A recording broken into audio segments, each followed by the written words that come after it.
Good to have everybody here. Hey Carrie. All right. So here's what we're going to focus on today. Um, it's not going to be a long meeting. We're going to get in. We're going to deliver a lot of value. This is a document with it, whether you're building an office, building a team, or building out your individual business. This is not going to be revolutionary to some of you. And what I've found is even though many of us have heard of it or used it before, we don't actually implement it. And this is the document that anytime I'm working with a leader, anytime I'm working with an agent, I want to go to this document pretty quickly. Does anybody have a guess of what document I'm talking about? Intake form. No, close though. What I'm talking about specifically is the 135 document. How many of you guys used a 135 document before? No, never. Anybody? All right, sweet then. Makes it sound revolutionary. All right, so the 135 document, okay, this is literally got our old ugly logos on this one still. I grabbed the wrong template, but document's the same. And so the goal is to, haven't heard of it. Okay, great. So this is a document that keeps you really organized because here's what happens with most real estate agents. They want to grow their business. They want to, go out and do big things. But what they tend to do is they tend to get way too spread out and they get spread thin and they get limited results. If you interview or you survey most of the major companies or most of the major teams that are growing, they typically have two or three pillars of business. I would imagine if I asked somebody in this business and then, by the way, John, this is one of the things that this is actually great, man, that you're here on this one because this is essentially what our first meeting was going to be around. But what you want to focus on is your plan for the year, and it's a perfect time to do this because you really only need two or three pillars of business, right? Like I know agents that get 30, 40, 50 deals a year from open houses. I know agents that get 20, 30, 40 deals a year from expireds. I know agents that get 20, 30 deals a year from sphere of influence. The challenge with only being referral is that it's slower growth. Okay. And so you can work like referral systems and whatnot, but typically you're going to get anywhere from 10 to 20% of your local client base to actually refer you a deal. And so sometimes people ask me like, what do you have against referrals? Nothing. I freaking love referrals. I sold 12 homes this year. They were all referral, all business coming in, which allowed me to sell 12 while building the brokerage and all that stuff because they just came in. They're amazing. They're great. Your phone rings. Hello, this is Josh. Hey, Josh, it's Joe Grant. I got to sell an $800,000 home. Can you come over and tell me what it's going to sell for? Sure, I'll be right there. Right? Those are great. But the challenge is that you need more local active songbirds, people that you've already sold homes. Yeah, you might have people that know you or like you. Can you help with Diana? You might have people that know you, like you, or talk about you, but really the best testimonials, the best referrals come from people that you've already worked with, right? And so the fastest way to speed up the amount of referrals is go out and simply transact. And by going out and transacting, you're going to increase the amount of people that are referring you business. And so for anybody that is growing a team and managing people, or B, trying to massively grow their business and increase the results, this document becomes the foundation. Okay, the first thing you want to do is you want to decide what your income is. Okay, you want to decide what your income is and you want to work backwards. So, for example, I've always been a guy that I've always been somebody that, and it's a blessing and a curse, is that I just focus on offense, right? So, for example, we had this mastermind group with the founder of the company today, and they were going through running the brokerage and the company and all that. And there's a lot of people that have all their KPIs dialed in, down to the penny of what revenue, this and that. For me, I've always been somebody that's like, you know what? As long as my expenses don't go up and I go recruit 10 agents a month that are doing 70 to 100 deals a year, I can't lose. You just can't, right? If you are wondering what your income is and you focus on selling 30 or 40 homes, if you're selling 10 and you go out and sell 30, even if your expenses go up 30%, you still win, right? Your income would triple. So I've always been somebody that focused on offense. And as I've matured and as I have gotten bigger, I've also wanted to focus on efficiency. I tend to, if you've never used this document, I tend not to get too granular on the amount of income.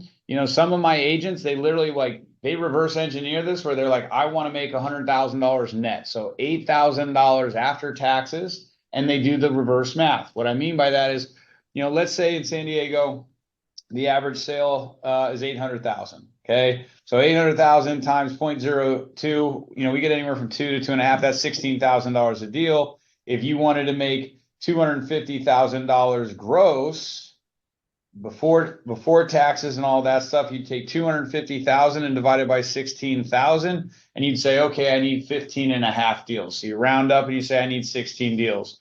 Then what happens is you work that number. But if you want to go even more granular, you would say, well, how many of my deals fall out? Well, let's say, 20%, 30% of your deals fall out. Then you need to go I need 20 open to escrows. And how many appointments does it take me to get to, and how many of my buyer agreements, seller agreements did I sign that don't close? Because not every buyer agreement goes through. So you might say, well, 80% of that. And you work the numbers all the way down to the granular level of like, okay, I need 300 appointments this year. Okay, well, 300 divided by 52, I need 6 appointments a week, or 3 appointments a week, or whatever it is, and you get it as granular as you need to.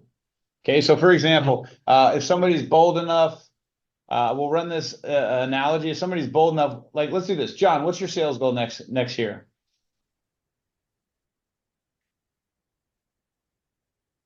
How many homes are we going to help you sell next year? 15. All right, so we're going to go 15 sales, right? And you've been in the business a long time. You set great expectations. So if you're going to get 15 sales, and you multiply that, say, by 1.2, saying 20% fall out, in open escrows. Okay, because if 20% of his escrows fall out, we take 15 and we multiply it by 0.12. That's probably too much. I mean, you probably don't get that many canceled escrows, but let's go at 20%. Okay, so that's 1.2. Now you got 18 escrows. Well, not every buyer or listing agreement that you sign is going to actually buy. So then you take that 18, and let's just say that 30% of them don't. So you multiply that by 1.3. So you take 18 times 1.3. Now you're at 23.5, or let's just call it 24. Okay. So 24 divided by 2 equals 12. Okay. So I'm sorry, I did it bad. I've been doing this. I just used the answer to get so 24 divided by 12 is 2. So that means that you need 2 agreements, buyer agreements, seller agreements each month, and that'll guarantee you hit that. Well, every buyer agreement you don't get 100% of your signed. Like, I know you're a good agent, but even the best agents, you're still only getting to get 75, 80% of your consultations, right? So you go, okay, if I need two agreements every month, let's just go at 50-50 to be sure. That means you need 4 buyer consultations or listing consultations a month. Okay, well, not everybody shows up for the appointments you set. So you need 4 appointments taken to get 2 contracts signed, and you need 50%, every 2 meetings you go to, you get a buyer signed. So you need 8 appointments a month. Does everybody understand how I'm doing that? Right? We're working backwards to the granular number based on it. 24 home sales, 15 home sales in a year for you. The main objective, everything you do is, I'm going to set everything you do is going to say, we're going to set 2 buyer or seller appointments a week.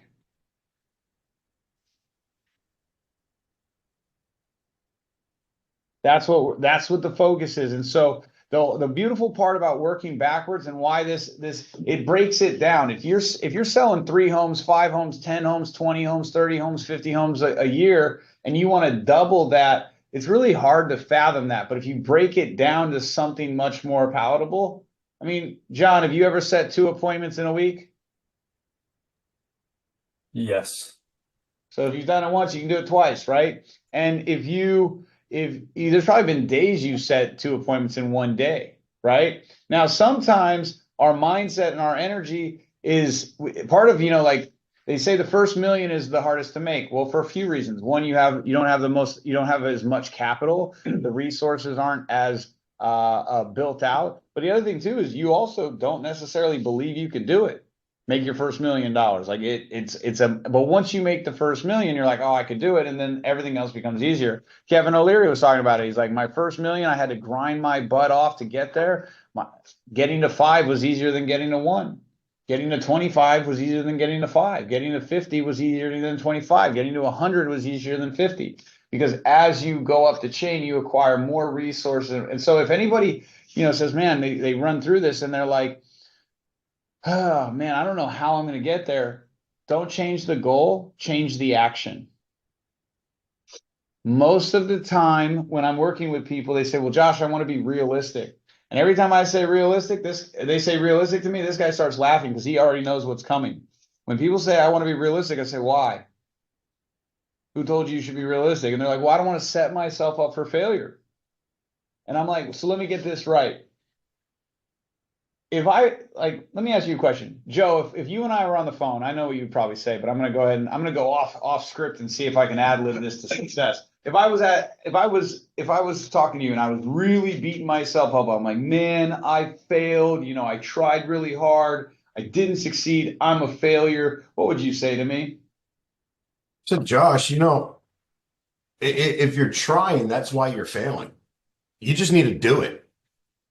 Yeah, I really went after it and I was doing it, but man, I just failed and I feel like a failure. And this failure is really hard, Joe. All right. What went wrong? What did you do? Tell me more. He would go and just a bullet point for punchline. We'd get to the point where he would punchline and go, so you learned a lesson, didn't you? Yeah. And and so there's not a single business coach, there's not a single agent that is ever going to let somebody say, oh yeah, you are a failure. They're going to go, no, you learned something. So failure equals learning and growth. No. And big failure equals big lessons and growth. No. And all of us want to grow a lot, right? Great. So when we set these small goals so that we don't have to fail, what we're really saying is we're going to set small goals so we learn less, right? If you go out and you succeed on your big growth, and here's what I've noticed: if you set the bar really high, you end up surpassing the previous number. If you say I'm going to sell 12 homes, you probably end up at 8. If you say you're going to sell 50, you're probably going to end up at 40. But why not make the goal so big that even when you miss, you still win? Because see, it's a mindset game around believing that you can do it. Hey, Martha, good to see you. I haven't seen you in a minute. And so when it comes to the goals, right, I always am challenging people, set the number and set the goal that will change the way you feel about what you're doing, right? Maybe you want to pay for your kids' college. Well, set the goal that says if you work that hard, you can do it. Set the goal where the sacrifice is worth it, right? When people set these small goals, when people set these really small goals, what ends up happening is the motivation on how to get there doesn't excite them, right? Like if somebody were to say, Josh, set a goal for 20 sales next year, I'm like, that's not exciting at all. Like I'm just not, it doesn't motivate me. So set your goal. When you set it, go after what you want that'll make you excited to do so. And if you have a moment where you're going, man, I don't know, based on, because here's the thing too, the thing that I realized is, and when I would talk to people, they'd say, well, realistically, Josh, I only did 5 this year, so to get to 12 seems like a push. And I'm like, listen, everybody on the planet could get to 12 sales if they were full-time real estate. And sure, you may not have the past experience, but everybody, there are, 24 times 7, there's 168 hours a week. You have to sleep 8 hours. If you think about it this way, if you cold called, and I'm not saying you should, but if you cold called 10 hours a day, would you probably set 2 appointments? If you did 70 hours of cold calling in a week, would you set 2? So it's freaking possible.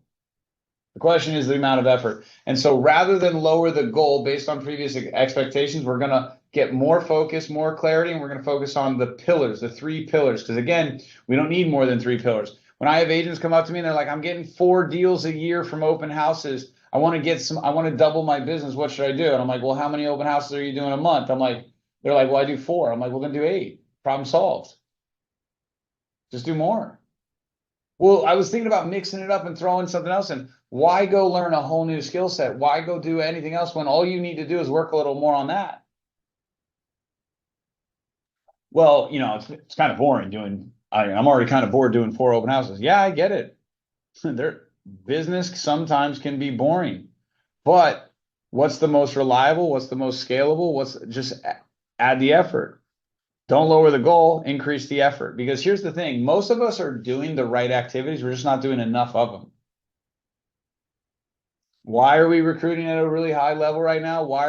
We're going to recruit in November and December with the numbers. We've already got on 12 or 13 since November, since like November 10th, 12th, but we're probably going to add another. We got 4 that are literally finalizing the paperwork right now. We're probably going to be at around 20 something by the end of the last 2 months. Why?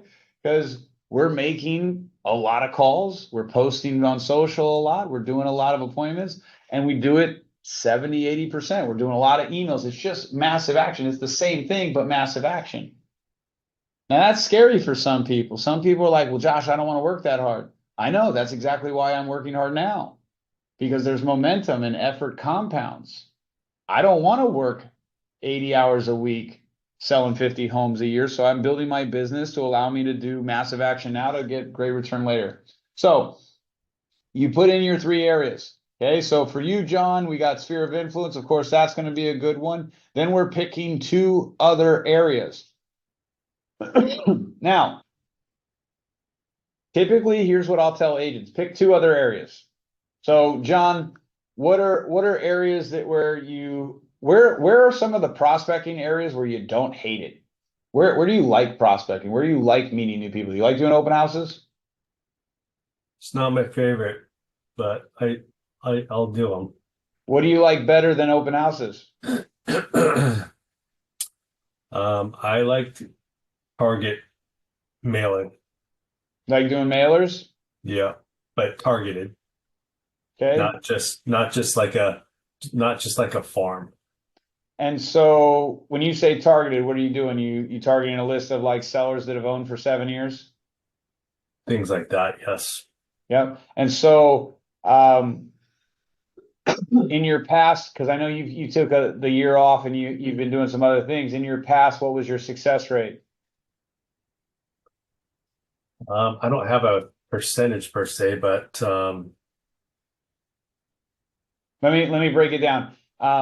If you had to run your old playbook and you had to go out and generate leads of clients right now, how many months from the time you launched the campaign to the time it started generating leads from you based on your previous experience would it take before you started getting leads? 2 to 3 months. 2 to 3 months. And how many postcards do you have to send out to get that number moving? Probably about 1,000 Per month? per month.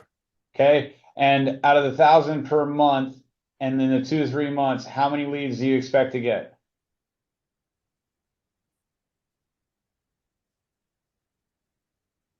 At least 15. Okay. At least 15. And out of those 15 per month, how many appointments would you set? 10. Okay. So right there, you could say you're going to do targeted mailers because that's your favorite thing. You've got the money in the budget for that, don't you? Yeah. Okay. So you're going to go sphere of influence. You're going to do targeted mailers. Okay. Now, the database working through everyone. Okay. And what that looks like is calling everyone to tell them your story.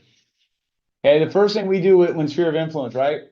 First thing we do with sphere of influence with any agent that comes in, we upload their stuff to the CSV. We take their CSV file, we upload it to the CRM, and we show them how to work through it. And you're going to call everybody, and it's like, what am I going to say? Every time I went from the website companies to, so I went from the website company to Big Block Realty. Which is a discount brokerage here. I went from Big Block Realty to Keller Williams. I went from Keller Williams to Douglas Elliman. I went from Douglas Elliman to First Class Real Estate. Every time I made a move, I went and called the clients and I told them a story. And the story was always with a element of humility, and I'm so lucky. I'm getting, recruited. I'm on my new adventure. I'm making good decisions. My business is booming. Even when I left the Altman Brothers and hated it and didn't want to be there a single second and wish I would have never ever gone, I made it as if it was a positive experience and I'm moving on to bigger and better things with opening my own brokerage. And I told a story.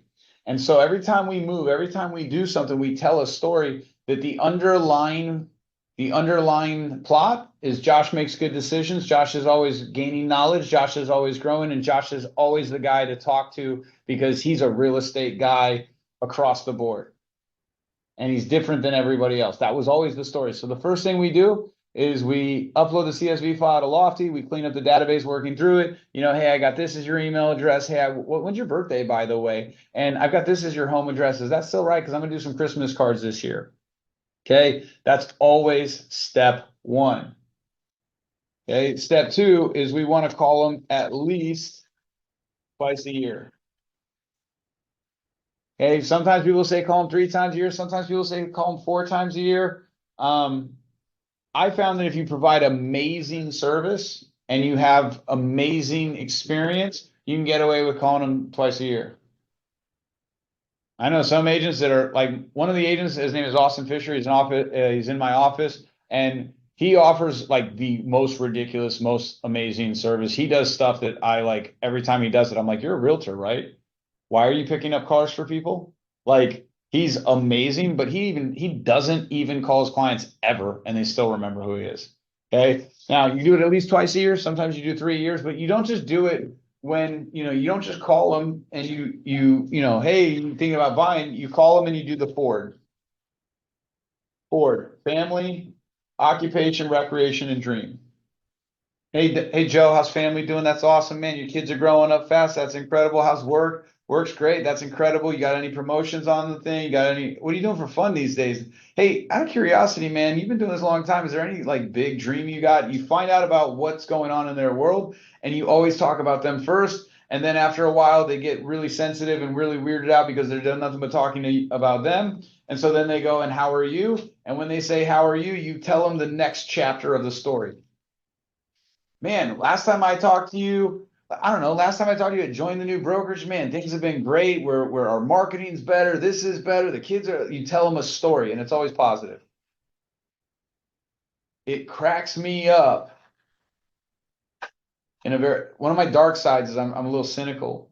And so sometimes it baffles me because, and I do it, it cracks me up because I do it all the time, and I always obsess about not doing it, and I'm always really self-aware about it. But it's like sometimes agents call people up and they're like, hey, how's business? They're like, actually, the market's really tough and life has been challenging. And it's like, you do realize you're actually pushing them away right now, right? Call them and tell them an exciting story. And if they ask how work is, it's exciting, it's fun, it's amazing. I'm learning. The market is great for some people. Like, just be the positive light so that when they talk to other agents that are talking about a tough market, it's like, weird, that's weird. Josh said it's really great.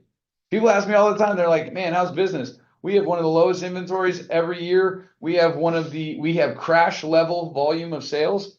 When people ask me, I'm like, oh my gosh, business is amazing, man. My agent, we're having a record setting year. We're 400% year over year for December. I hired 15 agents in a lot. Like, it's amazing. I'm like, whoa, that's crazy. Because I was talking to so-and-so, and he said that the market's really tough. Well, you know what? A lot of agents are getting lost in the shuffle and they're being really negative. But if you focus on the right thing, there's a deal for everybody out there. Thanks for asking. Okay. At least twice a year. Okay. Then you add another touch point, right? And so there's another touch point that you can do. Like, well, we have a program with one of our partners where he offers trust creations, will creations, and power of attorney creations, and he does it for like $600 for our clients.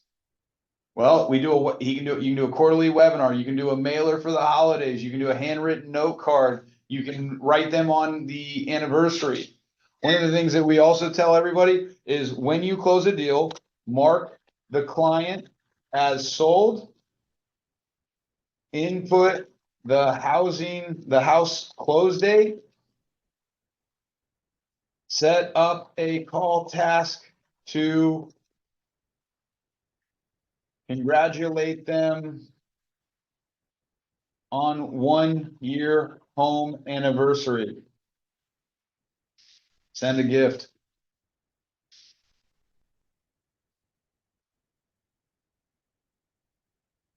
Okay, same time you do that 1 year call, Josh, what do I call them? Well, you can call them and say happy anniversary. You can also remind them to, hey, one thing you want to do, I don't know if you did it this year because you probably didn't. Most of my clients don't. Change out your air filters in your furnace. Also, check your home insurance, right? 9 months out. What do I call them about? Call them 9 months after they buy a home and say, hey, check your home insurance. There may be some better rates. While you're at it, check your car insurance. That stuff always goes up. Give them some money-making advice. Christmas card. And maybe one client appreciation event. What you do is you build this out to where you have this completely solid. Okay, then you go to the next strategy. Targeted mailers. Okay, you're going to choose X amount of neighborhoods. Well, first you would say, I'm going to research the highest churn neighborhoods from title. I'm going to create a spreadsheet, or I'm going to create the lead list for the MOTS most likely to sell. What is it? The MLTS most likely to sell list. MOLTS. I'm going to create 12 postcards with QR code integration. Going to set up a landing page with lead capture and Facebook retargeting. Hire social media rep. Going to hook up automat. I'm going to build out a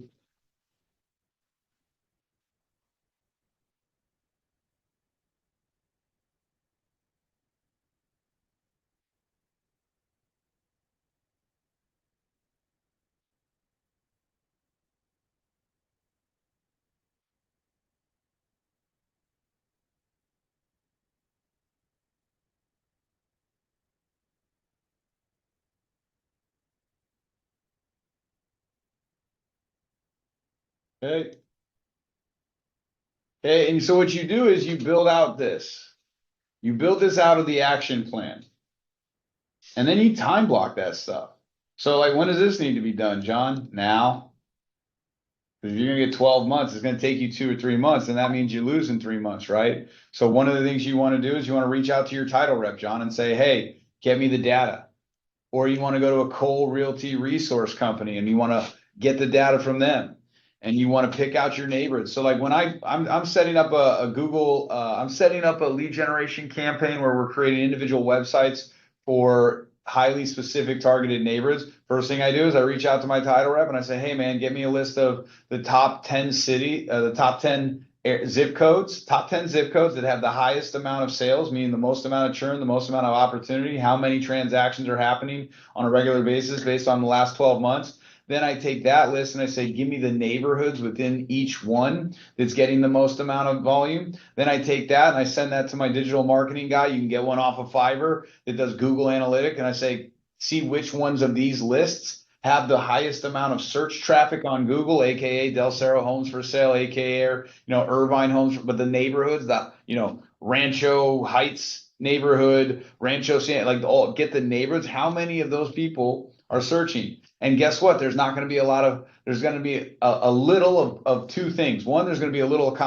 amount of competition on that, a little amount of search traffic, but there's also going to be, they're going to be highly targeted leads, right? So the same thing is you go in and you talk to your title guy, and my title guy may be able to do it because he's tapped into everything. He's going to be at the holiday party today, but you go in there and you say, hey man, give me a list of the neighborhoods that have the highest amount of turnover, that have the most amount of people in that neighborhood that that have owned the property for at least 7 years, but sell on that average.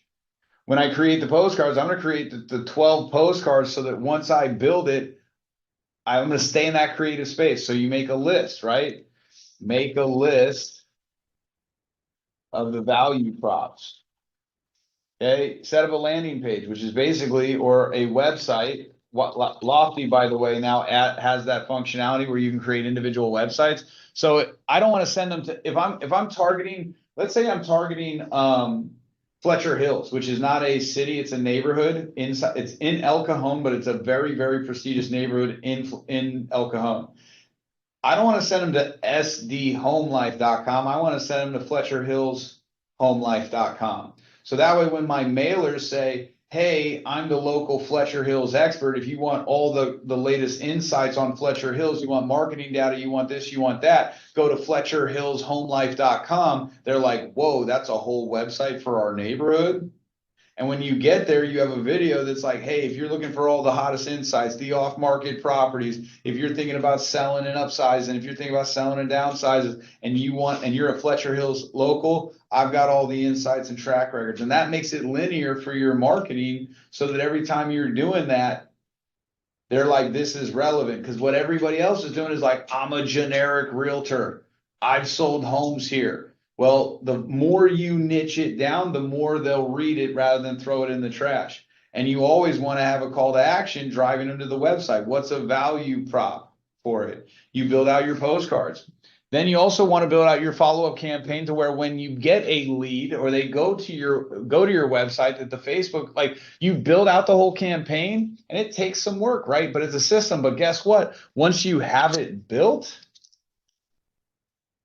then you just got to service the leads as they come in, and most of the work's done for you. And then if you find out 6 months in, you're getting a return, but your measurements were off, meaning you were like, at least 15 appointments. Well, if you're 3 months in, and instead of 15 appointments, you're getting 8, and you're sending out 1,000, then you can go, okay, cool. All I got to do is either A, increase the conversion rates or increase the value props, or B, I can increase the mailers, or C, both. If I know I'm getting 8 leads from 1,000, well, then I can go to 2,000 and get my 15 or 16 right away.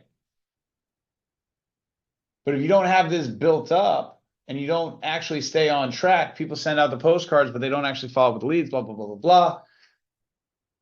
Okay, and what you'll find is if you build out these 3 pillars, your life becomes very easy to manage. In fact, you have more time than you need, which gives you opportunity to go build other things.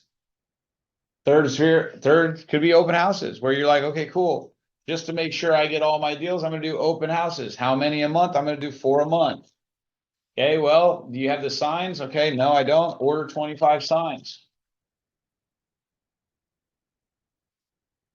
Okay, like I'll give an example too of like how sometimes, I had an agent call me up. She goes, hey, Josh, I'm doing these open houses. And by the way, she's completely off program. I know she's off program because every time I ask her about the program, she's like, where's that document? Every time I ask her about the scripting, she's like, oh, I forgot it. Every time I ask her if she's got every time I look into Lofty, her tasks aren't completed. And she comes up to me, she's like, these open houses don't seem to be working. Is there something else I can do? I'm like, if you don't have money, which she doesn't, and you need cash now, which she does, and you want the easiest leads to convert, where people can just walk in, meet you, like you, work with you, and you want the quickest amount of cash where the day you meet them, they can be ready to buy. They could be buying a home 17 days from the meet them. They could buy the whole house you're hosting. Like, there's no cheaper, faster, easier way to get business in real estate than open houses. And she goes, hey, the open houses aren't working. Can I try something else? I'm like, yeah, you can try a million different things. You try cancel expires. Problem with cancel expires, you need to have way more consistency and effort. The thing you're struggling with the most is consistency and effort on the program. So yeah, we could go try a program that's twice as hard to convert, that requires twice the amount of the energy, twice the amount of the skill. We could go try that, but that's not the problem. Well, what about internet leads, Josh? Well, you can try internet leads, but you're already not working the leads that you're trading time for. So why would I buy leads when you've already shown me you can't work the leads, can't work the program, and you don't have money for leads? So you can't even buy the leads. I know you're looking to me for some magical release of pressure and some easier way, but the reality is you don't need to go do something other than open houses. You need to do twice as many open houses. You need to follow the system. You need to follow the program. You need to follow it up. Sometimes when I'm talking to agents, they're like, well, I'm doing open house, but I'm getting no results. And I'm like, great. How many leads a month do you get? How many leads when you get it from open house? Well, I get like 20. Great. When do you call them? I typically call them on Monday. So you call them 2-3 days after you met them? How many times do you call them? Well, I call them one time. Well, what if they don't call you back? Well, I know they don't want to talk to me, so I don't call them back. So you only call them one time? You don't have a lead source issue, you have an effort issue. And when you go, same thing with signs, right? Why do I say 25? Because there's an element of outworking the competition. Part of the reason why people are joining the brokerage with us is they just recognize we're out marketing everybody. We're outworking everybody. They see him and I collectively post 25 times a week, sometimes more, sometimes a little less. When was the last time you saw the owner of a brokerage, the actual owner of a brokerage, posting 15 times a month, 10 times, 15 times, 10 times a week with value and delivering, doing webinars, doing all kinds of, when was the last time you saw that? Not a lot, not a lot. You see the recruiter, the team leader, but he's the only little voice and he does, one post a week, one webinar a month, right? And so the action, everybody's watching the action. They're like, these guys are killing it. These guys are crushing it. I personally think we're just warming up. But their response, the same thing happens with open houses. I know an agent that literally gets 3.5 to 4% on every single listing she does. Her main source of business is open houses and door knocking just around her open houses. But you know what the kicker is? She does 100 signs for every open house. Every owner in the neighborhood, she doesn't have to try when they're in the listing appointment. She goes, I'm 3.5 or 4%, and they go, well, the other agent was 1.5%. She doesn't have to tell them she works really, really hard. They literally met her because they had 100 signs out. How many times do you go to an open house and the realtor's got 4 signs out and they show up 2 minutes before, right? And they have like 3 bottles of water, right? Your work effort and the amount of signs that you put out, they think that means that you're killing it. You're crushing it. You must do a better job because you're willing to put out some extra signs. I tell everybody, here's an analogy. So my father and I, when I was 17, we had this job at this jewelry store in Cranston, Rhode Island. And he had a sign out there that said B. Pono Construction. He was a general contractor. And we literally worked Monday through Sunday. And we worked from like 6:30 a.m. to like 8 o'clock. Like my father was one of those dudes that you're part-time until you get to 60 hours. And only wimps complain about 80 hours a week. Like even my grandfather was telling him, who was a second generation Italian off the boat, was like, you're breaking this kid. I mean, it was hard. We literally worked 120 hours, right? And here's the funny part. The first 3 months, nothing. Probably 3 months in, 6 months into this job, people would start walking in the door around 7 o'clock at night. And they're like, I see you. You're at work before I go to work. You're at work when I'm coming home. The lights are on. Nobody's around. Everybody else, you guys never stop working. Come, you're my contractor from now. He got so much freaking business from the level of effort. And all he was doing is minding his business, working. People want to attract business, but attraction only comes when you put out a lot of effort. So this document here is your 1-3-5 plan. You break down the minutia, you pick 2 or 3 areas, and then you go all in on massive action for these. And that's one of the things that I've always been really good at. I know I kind of threw this stuff out here, John, and don't worry, I don't expect you to be able to do this on your own. That's part of the reason why you and I are working together. Some of our meetings over the next couple of weeks will be like breaking this down of, okay, man, listen, here's your homework. Go do this, go do this, go do this. Okay, here's who you can hire. You can tap into my people and whatnot. But you should have this really nice program where you literally are just able to turn up the volume on it if you want. And then what happens is when you get business in those areas, then you do the open houses and you make it a big event. And I'm not talking big event like you got a taco truck out there, you got this or that, but you're doing 25, 50 signs. Well, Josh, I don't want to put out 25 or 50 signs. Okay, we'll hire somebody to do it. Well, you know what? I might have some neighbors that are pissed off. Who cares? For every pissed off neighbor, there's also gonna be a neighbor being like, that realtor put out 50 signs. The realtor that helped us buy this home, we went to his open house, there's only 2 signs. We don't want that. Right? And the same thing happens with this. And by the way, the open house program, John, I got all plugged in, so you don't have to do any of this stuff for the open house program. But you can go out and sell 15 homes a year easily with the basics. This document keeps you focused on that. And as you're going through it, all you got to do is build out the schedule for it and show up and be your best self. And when you're not getting the results, you don't go try something else, you double down. And you literally say, okay, so the year I sold 50 homes, I was like, here's where I'm gonna get my business. Sphere of influence, internet leads / open houses, cancel and expired. And then people would come up to me in the middle of the year, they're like, we got this cool program. I said, no, thank you. I'm in my lane. And then at the end of the year, you rebuild it. Do another one. Do another one. And it makes it really easy to stay on track. 15 homes a year. Most of us are doing the right thing. We're just not doing the right skill. We don't necessarily have the right skill in that area, and we're not doing enough. My new agents that come in, like a lot of these new agent companies, they come in and they're like, if you can do just one every weekend, you're going to be fine. We go back to, why they pick one? Because they can't even get them to do 2 a month. So they try to get them to do just one. If we can just get them to do 1 a week, but that's not the answer for success. When new agents come into my company, they're like, how many open houses I should do? I'm like, 4 a week. Like, that seems like a lot. Everybody else, I'm like, that's 12 hours of work. You just opened up your own business. You think 12 hours of work is a lot? What are you doing with all your other time? They're like, well, Josh, that's pretty intense. That's a lot. No, that's the answer. If you want to go get business, if I was broke, if everything crashed and I had to pay my bills in the next 90 days, or I was going to lose my house, I'd go do like 6, 7 open houses a week. I would just do nothing but open houses. And I would show up fired up of like, I am your guy and I will do anything in my power. And you will sell. Right? Activity, just not enough of it. Right? And so this document is very valuable. Now, from a team perspective, this document's really great too, because once you lay it out for them, then you just got to manage this. When you show up on Monday, do you have your open house scheduled this weekend? Gotcha. Okay, show me in your calendar where you're going to make the 100 calls this week. Okay, great. If you get stuck, let me know. Questions?